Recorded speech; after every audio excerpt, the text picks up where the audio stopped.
incredible ride because he had Sexton and Tomac right behind him. These guys are going for it, fighting for every inch. To kickstart a career rebuild. He is the race leader. And this is it. Here we go. It's Supercross. Pivotal in this championship. Now. Austin Forkner wins at Ford Field. And let's see if they can run with Lawrence. Jett Lawrence, the rookie, back on top. He has done that.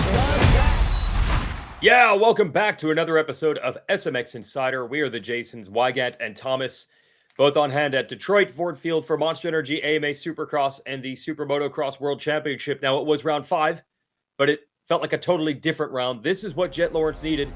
And honestly, JT, not the race win. A start. Got a start for the first time in a while. He did, and we've been looking for that because it seems like they're a little bit linked at this point. If he gets the start, it doesn't feel like anybody really has the speed to do much about that. But when he hasn't gotten the start, he's had trouble. He's gotten into altercations. He hasn't been able to move forward. He crashed on his own at Anaheim 2, trying to catch up to Eli Tomac in race 3. So one of these times, we're still going to need him get a poor start and get to the front and win. But if he's going to hole shot every time and win, I'm sure he would take that as well. So much transpired for Jett between the fans, on the track, off the track, results, points in rounds 2, 3, and 4. But he had bad starts the whole time. That might all go away if he can start like this. And speaking of starts, that was the defining characteristic of the 250 East opener with this massive first turn crash. And for once, JT, Austin Forkner was not the one getting the bad luck. Yeah, it feels like he would be at the bottom of that pile more times than not. And that's been the end of seasons for him in the past. But lo and behold, he gets the start. He doesn't get collected in that crash, and we see what the result is. Now, the talent is there.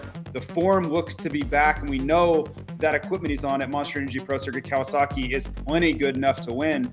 So maybe this is the start of something. If he can avoid those crashes and avoid the bad luck that's he's gotten caught up in the past, wouldn't be shocked to see that number 64 running around with that red plate more times than not. Okay, so lots to get to. We're going to talk to our other SMX Insider, Tommy Rios, former pro, who is now the analyst for our Spanish language broadcast. We'll get to the 30-second board hot topics and bring in the king of the calculator, our statistician, Clinton Fowler, and really drill down with Forkner and Monster Energy Pro Circuit Kawasaki's win. All coming up on this episode of SMX Insider. The SMX Video Pass is now available for purchase for the 2024 season. Go to supermotocross.tv for details on exclusive coverage of the SuperMotocross World Championship season for viewers outside the United States. Never miss a round. So it's big interview time. We welcome our fellow insider, part of our Spanish language broadcast this year for SuperMotocross World Championship, the expert analyst, former pro. That's Carmichael's chair, but on the Spanish side. Don't worry, he does speak English. Tommy Rios, what's it been like now? 5 rounds into this Spanish language deal, which is new this year. How's it been? Ha estado muy bien. Me la ha pasado excelente con mi compañero Edgar. Wait, You're scaring us, bro. how's your Spanish, man? I thought you were getting better. Someone told me. I'm good at nodding either way, so maybe I should have just kept going. Yes, exactly. No, but it's been awesome, man. It's been a really cool experience. We're getting better every weekend. We're starting to make our broadcast a little unique as well with some Spanish interviews. And yeah, me and Edgar are having a fantastic time. The chemistry's there. The dynamic is there. So yeah, we can't ask for anything more at the moment. Well, I know you spend a lot of time racing and you have a unique perspective to go along with Edgar's experience there. But I also know you've spent some time with Chase Sexton. You spent time training with him, and you've been around enough to see the different sides of him. And I'm so curious to see the kind of metamorphosis he's gone under, because especially last year and before that, I think he always viewed himself as the fastest guy, right? He was qualifying fastest, and if anybody let him get a hole shot, good luck dealing with that. But this year is kind of changed, and I don't know if that was from the summer and the way things went in the Pro Motocross Championship, or if it is a dedicated change that he's made. But can you speak a little bit to the change in his mindset? You watch him now, and if he doesn't get out front, or if he's not the fastest guy, there's no panic. And it seems like that's not necessarily the focus anymore. But I'm looking at it from the outside, and you're looking at it from the inside. So how do you kind of see that change in Chase Sexton? Yeah, I think we're seeing a lot of maturity from him. He's always been an extremely fast guy, if it's on practice day or on race day. He's a guy that pushes the limit a lot. He's a guy that is always trying to find that next gear and even working on that, I think, during the week. Very technical rider as well, which I think it helps him too, even though he's had some crashes here or there. It helps him be able to maintain that speed. But yeah, I've seen how hard he pushes and how bad he wants it. He's just a hardcore competitor. And I don't know that he likes that maybe at times he's not the fastest guy on the track. Obviously, there's been some stuff there with the KTM and him saying that, maybe he's not totally comfortable. But, in my opinion, I think that could be a blessing in disguise for him. We could see that, he's okay, like you said, that he's not the fastest guy on the track. Maybe that limits a little bit of the mistakes that we've seen in years prior. And then if he can get the bike to a point where he's as fast as he was last year at times, and he's not making those mistakes, true, we could see a whole new Chase Sexton. I want to switch to the 250 class. A lot of those riders were your peers at one point, and you saw them during the week, which is what we don't always see on the TV side. And then specifically our 250 East opener, boom and bust. Great for Austin Forkner, who has experienced the bad luck a lot, but he's got to be happy now. And then a whole bunch of contenders down in the first turn. So many months of prep, and now they're in a hole. Do you see riders carry that during the week into the Monday, Tuesday at the test track, or can they shake that off? How does that work? I think what really separates, the great guys, the guys that are contending for championships, are going to be, how they handle that situation, as you said. If they're able to go into the week and kind of use that as motivation, the guys that didn't make it past the first turn, McAdoo, Vial, Hammaker, Deegan, guys that we thought were going to contend for wins, being back on the points, now they're going to have to take that motivation into the week and try to be better, because now they have nothing to lose. Okay, so let's circle back to the Spanish language broadcast. We now have 5 weeks under your belt. And by the way, Edgar, your co-host, is hilarious. He's so over the top, which is exactly what we expect in the Spanish language broadcast. It's great. He does the Olympics. He does Sunday Night Football on NBC. It sounds fun. What kind of feedback have you gotten from fans? And then thinking this is only 5 weeks in, what could this mean for the sport going forward? Yeah, it's been a great time with Edgar. He brings a lot of energy. And there's something about the Hispanic culture, right? It's fun. It's funny. There's a lot of passion there, right? The goal, right? So many, just a lot of passion in our culture. And we're getting a lot of good responses from our audience. I'm getting DMs on Instagram from people saying that they love the sport, saying that, they want to hear more of it. And they're excited that they have the SMX Video Pass now. And, like you alluded to, it's a great step forward for the sport. We've had a tremendous amount of people tuning in to the Video Pass now, and that just speaks to how big the sport actually is. And now we get to touch on those audiences that were probably watching the broadcast, but maybe not understanding completely what was going on. They weren't understanding the race analysis or maybe even the format of the sport. So now we get to kind of target those people all over the world, and they get to understand more of the sport and, hopefully become hardcore fans. Listen to Edgar call a start or a pass one time, and you're going to be a hardcore fan. Pretty awesome. Well, not bad. Hey, you've basically broadcast 5 races in your life now, and it's going pretty well. So congrats, and keep up the good work. Yeah, thanks, guys. Here we go, 30-second board, hot topics in the sport. The pileup at the start of 250 Supercross East, about half dozen potential race winners and title contenders down. What did you see with the complete carnage there, JT? Well, I went back and watched this about 30 times, and really it started with Seth Hammaker getting caught up. He catches handlebars with the rider on his left. That veers him to the right, oddly enough, which is the worst possible scenario because he's on the inside and just collects everyone to his outside. And that's always the risk with these 90-degree corners, that there's really no runoff.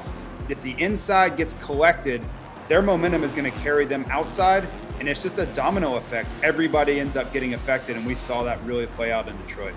Yeah, I think Haiden Deegan was a little upset with Tom Vial because that's who he got hit by. But when you go back, you see Vial got launched from those riders on the inside. And then the poor guys on the outside, like Evan Ferry coming out of the last chance qualifier, bad gate pick, just pummeled into the wall. Luckily, he was okay, but wasn't able to finish the main event. And that first turn crash, then, like I said, half a dozen title contenders, a lot of hype on Haiden Deegan going into year 2, ends up with bent handlebars and a 16th place finish. Not what he wanted. No, but kudos to him for sticking it out. You know, those points may end up being the championship difference later in the season. And yes, he was frustrated with Tom Vial, but he's only looking at it from his perspective in the moment. I'm sure when he went back and looked at the film, he understood that it wasn't Tom Bial's fault. And I don't know if you can ever blame anybody necessarily in a crash like that, but he's really young. Emotions got the best of him, and I think there's a lot of success still here in 2024 in this series left in front of him. Probably a lot of success coming the way of this new squad. So Triumph makes its debut. Yes, Ferry's night ended in that first turn crash, but he did win the last chance qualifier, and he looked rough in practice. So that alone, making the main, I think, was a sigh of relief. But the big one is Jalek Swoll, also caught up in that first turn crash, ends up 6th, rode well in the heat, rode well in qualifying. It did not look to be at all like a brand new motorcycle that has never raced motocross, supercross in any capacity before. No, this was incredibly impressive. The task in front of them to go up against these established teams and motorcycles that have had years, decades of R&D behind them and little tweaks and improvements along the way, they looked the part right away. And yes, Jalek Swoll ended up on the concrete thanks to Pierce Brown. But outside of that, he was on his way to a really strong finish and still ended up getting near the top 5. So I was impressed thoroughly. And you look at the star-studded roster behind this Triumph team behind the scenes, and it makes a lot of sense why they had success right away. Yeah, they do have great personnel, but that doesn't guarantee anything. A shout out to Beta, by the way, who did make 450 mains already this year, but they had already had dirt bikes, enduro bikes, then motocross, now supercross. Triumph, this is brand new. Pretty good debut for them. And pretty good debut for some riders, starting with Dax Bennick taking a podium. I thought this was, something we had seen before, but it's like 10 years, I believe, since someone was on the podium in their first supercross race. Yeah, it's incredible. You always wonder how a rider's going to transition from Supercross Futures into the big show, right? Having to go up against former champions, a guy like Austin Forkner who's won so many races. And yes, you could say some of them benefited by the first turn crash, but I don't know. A guy like Guillaume Ferris, a guy like Daxton Bennick, they don't have any experience on this stage. And you know how nervous they had to be. I thought they showed up. And even if it's Daxton Bennick's only podium of the year, to say you did it in your first ever race, I don't know how much better it gets than that. We do have a little bit of work to do on the Champagne opening, but I think it smiles all around for Daxton Bennick. Yeah, you mentioned Guillaume Perez. That was solid inside the top 10. And Nick Romano also got caught in the first turn, but he made the main in his debut. Chance Hymas is like rookie-ish. Raced a few last year, almost had a podium. He had tweaked his knee and faded back late on both the heat and the main. But overall positives to take for those rookies, including Ferry, who didn't finish, but at least he made the darn main in the first place. And with all these problems for all of these contenders, it opens the doors for career best finish. How about this one? Cody Schock. Love Cody. Awesome personality. Hardworking privateer for years with the Phoenix Racing Honda team. They let him go. Gets picked up by Club MX, Muck-Off FXR. 4th place. Career best. Great ride, right? And you look at the team around him. Injury to Jeremy Martin earlier in the night. They're just having everything seemingly go wrong. Jett Reynolds, his other teammate, doesn't even make it to the races in the afternoon. But then Cody steps up, gets the job done, puts their motorcycle in 4th place. So mix of emotions for Club MX, we know that. But at least there was some sort of silver lining with the late arrival of Cody Schock to this team really stepping up and delivering. Yeah, you mentioned those teammates there. Poor Jeremy Martin. So he has a huge, really nasty to look at arm injury dating back to Pro Motocross last year. Comes back, goes down in the whoops in the heat. Did say he's banged up, but hopes to be back for Arlington. And then Jett Reynolds, as you mentioned, we thought it was a collarbone. It was an AC separation, which is a similar injury in the shoulder area. He hopes to be back as well. So, I mean, for both of these guys, you just want to see them get laps in, both the veteran and the rookie. Yeah, it's good news actually for Jett Reynolds. I've had an AC separation, and I raced right at the 3-week mark. So if something similar, if Jett can get back, yes, he'll be in some pain, but at least he would be able to rejoin the series. Yep, and then Jeremy as well. He's in concussion protocol, so we'll see. But there is a big break, 2 weekends off for the East Riders, so hopefully time to recover. And then we have to do this. Maybe the most puzzling thing is to see Eli Tomac coming off a win, I might add, in the 3rd leg of the Triple Crown in Anaheim. Starts the main in 3rd, and then starts going backwards and ends up lap. Now, when someone of Tomac's caliber drops back like this and loses a lap, there's just so much speculation. You can't really take it at face value. Okay, a few people have probably said maybe he's just washed up, but that doesn't make sense because he won a Triple Crown main event going away 7 days earlier at Anaheim. Did he re-injure something? Is there a new injury? A lot of people thought maybe there was a rear suspension problem. I think that was going around quite a bit on Facebook and social media. So I did hear now, after reaching out from his team manager at Monster Energy Yamaha Star Racing, Jeremy Coker, and he told me in a text there was not a shock failure in any way. His current bike setup is good on harder, drier tracks, but when we get to the sticky, ruddy dirt like this weekend at Detroit, it sucked the rear of the bike down and in turn gave him arm pump. And I might add that Eli, in these weird races of the past, has said a lot of it is when the rear of the bike feels low, it leads him to pull harder on the handlebars and leads to arm pump. So that's the story. And what's also odd is how well his teammate is riding. You could make the argument that Cooper Webb might have been the best guy in Detroit, but not on the podium. And you called it, JT, the fall down in the heat race, cost him gate pick, cost him a shot at a good start, probably cost him a shot at the win. You're right, the heat. I had a great game plan to get a good gate pick. Tonight, I think you saw the start was very key, and I had a big hole in front of my gate, and I hit it, and it wasn't great. I came around the first turn pretty far back, so I was really happy with my ride. I charged hard, made a lot of good passes, and had the speed tonight. But like you said, it's a bummer to get fourth, but we know we're right where we need to be still, and yeah, we'll come back swinging next week. Yeah, well, kudos to our production team for making time to interview him after the race. He got fourth, which typically we wouldn't hear from him.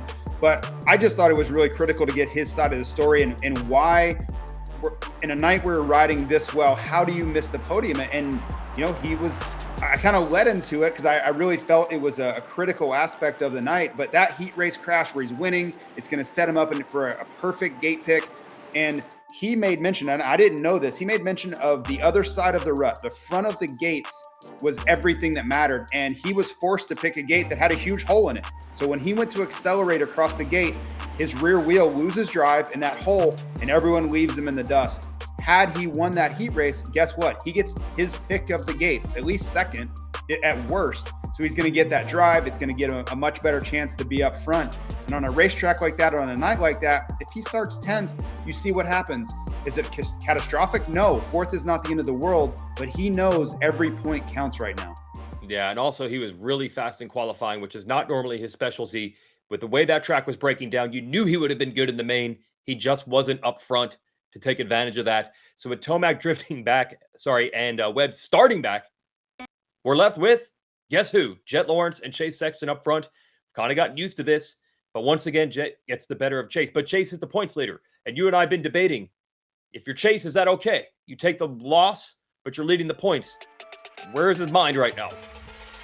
Well, I think it's the chicken or the egg, because I think Chase a year ago would be really upset that he hasn't proven to be the fastest guy. He's not qualifying fastest. He's not able to chase down and pass whoever it happens to be, which in this case it is Jett Lawrence. But this year, he seems like he's just taking what's in front of him. He hasn't been able to pass Jett Lawrence. He has not been able to straight up beat Jett Lawrence when they're battling it out yet. We need to see that. I firmly believe for him to be champion again, we need to see that. But he's taking it all in stride. He gets the red plate back. So I don't know, is it just a fluid situation where whatever the upside is, he's just going to accept that and move forward? It is a strange dynamic, the change in mindset for Chase Sexton here. Press day at Anaheim 1, our colleague James Stewart, I was watching with him Friday before the opener, and he said, you know what? Chase Sexton's going to be the new Ryan Dungey. And you're talking polar opposite styles of the way Dungey, Mr. Consistency, did it over Sexton, who last year was so fast but crashed too much. So far, Stu's theory is being borne out. Consistency has led him to the points lead. We will talk about Austin Forkner here in this win. He won, it doesn't seem like that long ago, late 2022 at Foxborough, but there had been a big dry spell before that. So really, it's been 3-4 years of struggle for Forkner. We'll get deeper into that with Clinton Fowler later, but man, what a feel-good story. Not just for Forkner, by the way, JT, but that team needed something to go their way. Yeah, I mean, it's really hard to not have a smile on your face when you watch that win, because we know what he's gone through, the trials and tribulations, the injuries. It just seemed like everything was going against him, like star-crossed career, was something I was kind of looking at with Austin Forkner. And then he comes out and really dominates that main event. So even if this is the only one he gets all season, I really felt like it was a defining moment for 2024 for him. And for the moment, Forkner has the red plate in the East, and his teammate Levi Kitchen has the red plate. He's tied in the 250 West standings with Jordan Smith for the lead there. West gets back into action this weekend at Glendale. That series is wide open. Don't forget, 4 winners, 4 rounds. Yeah, it's easy to forget all the drama we've seen over there. You see Joe Shimoda, all the struggles he's had, but I want to see if a guy like RJ Hampshire can claw back into this championship, because to me, it feels wide open, and I love that aspect. Levi Kitchen gets that first win at Anaheim 2 a few weeks ago. It seems like it was a month ago, but it really wasn't, and we're going to be back in action this Saturday. And to really illustrate that, we're going very diverse conditions. Detroit was kind of back to old school, even Pontiac, Michigan Supercross, really soft, really ruddy. It'll be the exact opposite probably this weekend in Arizona. So why don't you take us through the track map and also highlight how different that soil is going to feel? Yeah, we're in the desert, right? And the track mimics that. It's going to be hard pack. It's going to be a little bit slippery in the main event. But when you look at the track itself, it crosses over each other. And what it reminds me of, honestly, is last year's Detroit. You think about that Haiden, Deegan, Jordan Smith battle that went on a year ago in Detroit. It was that crossover section that's at the very end of near the first turn section. And that, I don't think that the riders necessarily love that, because there's no real technical aspects to it. You really can't do a lot of passing there. And it's almost like track filler, but true to form, Glendale always has some of the longest rhythm sections of the year. And we are getting that again. That gives them the opportunity to pull up next to somebody and make passes. So watch for those longer sections where they have the length of the stadium to work with. That's where they'll be setting up their passes.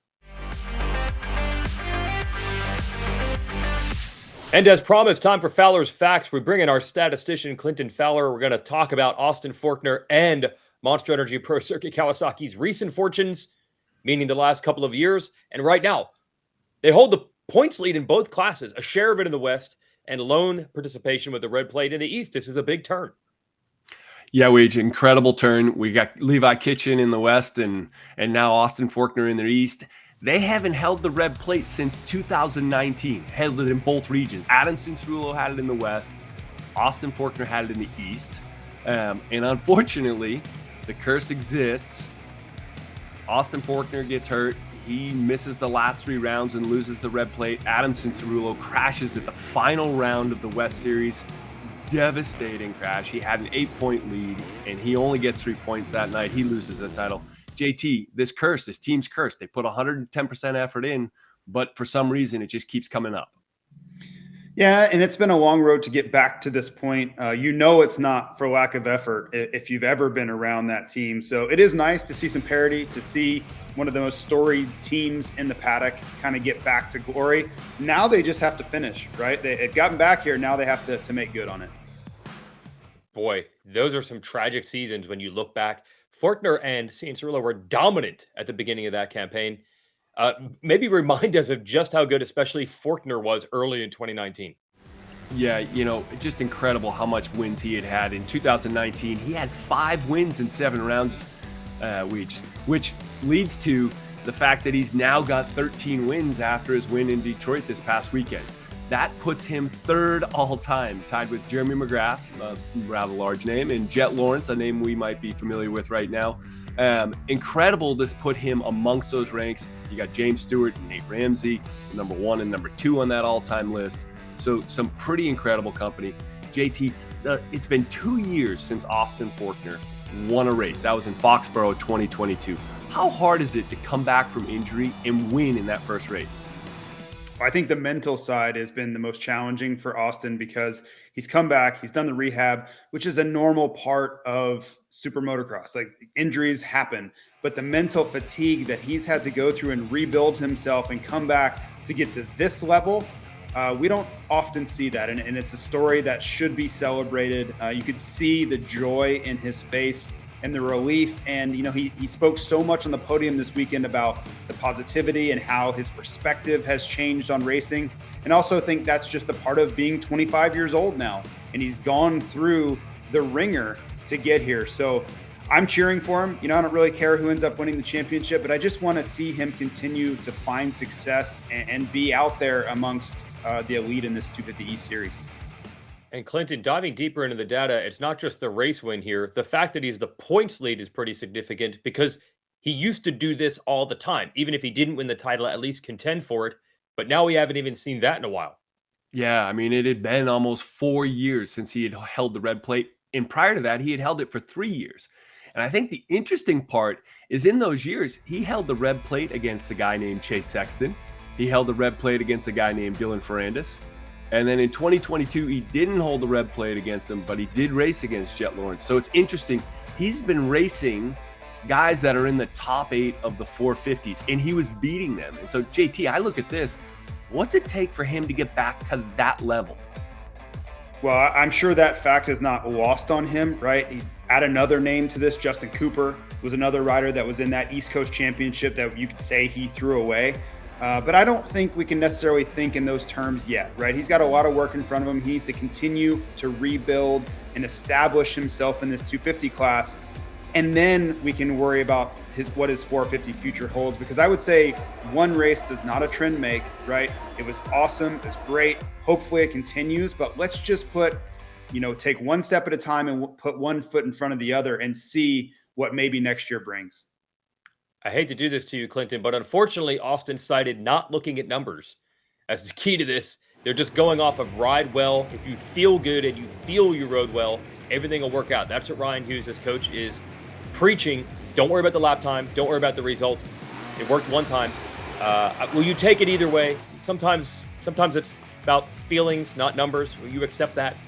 I can accept that, especially in Austin's circumstances. He needs to just focus on enjoying those races for sure at 25.